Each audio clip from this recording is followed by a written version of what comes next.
मराठवाड़ा लोक विकास समन्वय संघर्ष समिति ने नांदेड़ शहर और जिले में अवैध रूप से चल रही पैथोलॉजी प्रयोगशालाओं के खिलाफ मोर्चा खोल दिया है। बुधवार 4 मार्च को समिति के जामकर, कुंटूरकर, जोशी आदि सहित अन्य पदाधिकारियों ने जिलाधिकारी कार्यालय में अपनी मांग का ज्ञापन सौंपा। प्रभारी निवासी उपजिलाधिकारी शिंदे को सौंपे गए एक ज्ञापन में समिति ने आरोप लगाया है कि शहर और जिले में बिना किसी सरकारी पंजीकरण और वैध कानूनी योग्यता के बड़ी संख्या में बोगस लैब संचालित हो रही है। ये लैब बिना योग्य डॉक्टरों के मरीजों के रक्त, मूत्र और अन्य महत्वपूर्ण परीक्षण कर रही है। समिति का कहना है कि गलत रिपोर्ट के कारण मरीजों के जीवन के साथ सरेआम खिलवाड़ किया जा रहा है, जो सीधे तौर पर मानवाधिकारों का उल्लंघन है। सर्वोच्च न्यायालय और मेडिकल काउंसिल के नियमों के अनुसार एक पैथोलॉजी लैब चलाने के लिए एमडी या डीसीपी जैसी डिग्री होना अनिवार्य है। इसके बावजूद कुछ अधिकृत पैथोलॉजिस्ट जो सरकारी सेवा में हैं, वे केवल आर्थिक लाभ के लिए इन बोगस लैबों के साथ जुड़े हुए हैं और बिना लैब में उपस्थित रहे अपनी पूर्व हस्ताक्षरित रिपोर्ट दे रहे हैं।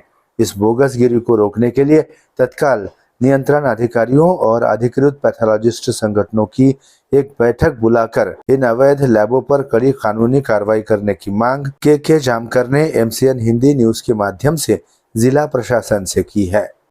नांदेड शहर आणि आपल्या जिल्ह्यामध्ये बोगस लॅब खूप मोठ्या प्रमाणावर कार्यरत आहेत, ज्याला की कुठल्याही शासनाचा परवाना नाही।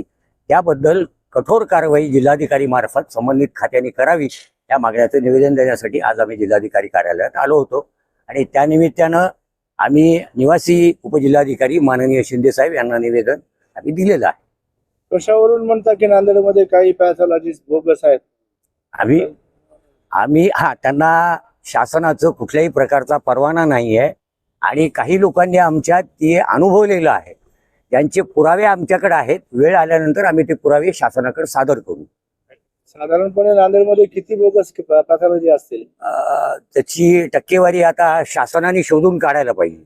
खरं तर हे काम शासनाचं आहे, पण आम्ही जनतेच्या हितासाठी हे सगळे मुद्दे शासनासमोर उपस्थित करतो की त्याच्यामध्ये गोरगरिबाची लूट होऊ नये, सामान्य माणसावर अन्याय होऊ नये। आणि ह्याचं कसं होतं, चुकीचे जर अहवाल रक्ताचे असो का लघवीचे असो का इतर कुठलेही असो, जर ते गेले तर रुग्णाच्या आरोग्याला धोका असतो, जीविताला धोका असतो।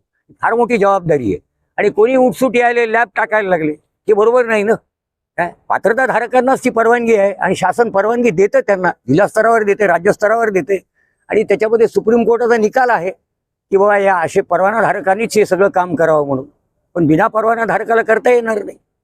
तुम्ही निवेदनात नेमकी मागणी काय केलेली आहे? बोगस लॅबवर आळा घाला जिल्हाधिकाऱ्यांनी, शहरातल्या आणि जिल्ह्यातल्या सर्व बोगस लॅबवर, आणि जनआरोग्य सुरक्षित करा।